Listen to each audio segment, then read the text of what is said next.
Push that rock with Simpson math. Let's talk about conic sections, specifically the ellipse. When a plane intersects a cone at a tilt that's not parallel to the cone's sides, the intersection is an ellipse. We see the ellipse here. Here's the plane that's cutting through the cone. Another definition of an ellipse can be stated this way.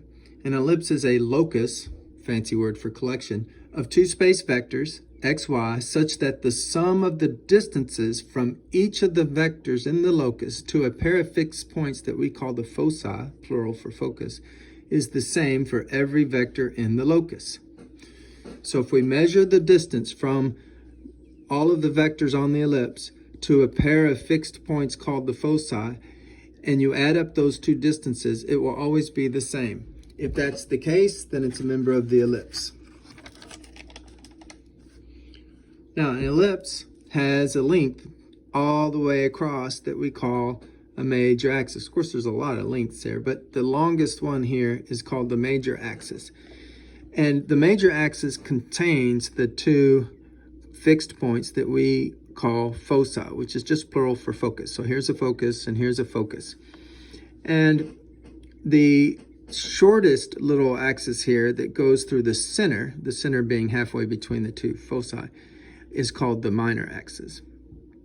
Now, the definition is such that if we measure the distance from every one of the points on the ellipse, if we measure the distance to one of the foci and call it a D1, and then we measure the distance to the other foci, call it D2, and we add D1 and D2, we always get the same number. We always get the same number. And that number will be the length of this major axis, because if we do it for this point, obviously if I measure the distance to here, and then measure the distance to here, which is the same as the distance from here to here, well, I get the whole length, because I take this distance, then I add to it this distance, well, I have the length of the major axis. So they call that the focal constant. The length of the major axis is the focal constant because it is the sum of D1 and D2, and it's always constant for every one of the vectors on the ellipse. Now, an equation of ellipse looks like this if it hasn't been translated. This is its standard form before any kind of translation. So it's the center is at the origin when it looks like this. So we have a center at the origin. These numbers down here give us characteristics of the ellipse. Now, most books always designate the larger one of these two numbers down here as A, and then they say the major axis is twice A. Well, it's silly. Either one of these two numbers could be the bigger one. If this number down here is bigger, then you have, if the one under the Y is bigger, if B is bigger, if I'm labeling it B, but you can label it A, whatever. If the number under Y is bigger, then the orientation of the ellipse is vertical. But if the number under the X is bigger, then the orientation of the ellipse is horizontal. Whichever one of these is bigger determines the orientation and the length of the major axis, because it's always twice whatever that number is. So if this is the bigger one, it's twice that. If this is the bigger one, it's twice that. That's your length of your major axis, also called the focal constant. So here's an example. We have x squared over 36 plus y squared over 100 equals 1. That's the form of an ellipse that is centered at the origin. Now, obviously 100 is bigger than 36. So our b is 10, because remember this was a square under here. And our a is 6. So that means our focal constant is double 10. It should be 20 units. So that means if I have the center here at the origin, this is supposed to be centered at the origin, I must go up 10 and down 10 to make a twice 10 length major axis.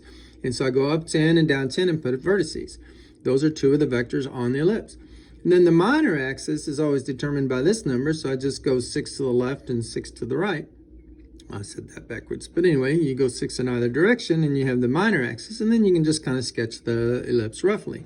Now, any one of the points over here, if I measure the distance to the focus 1 and focus 2 and add it up, it'll be the same as this distance here.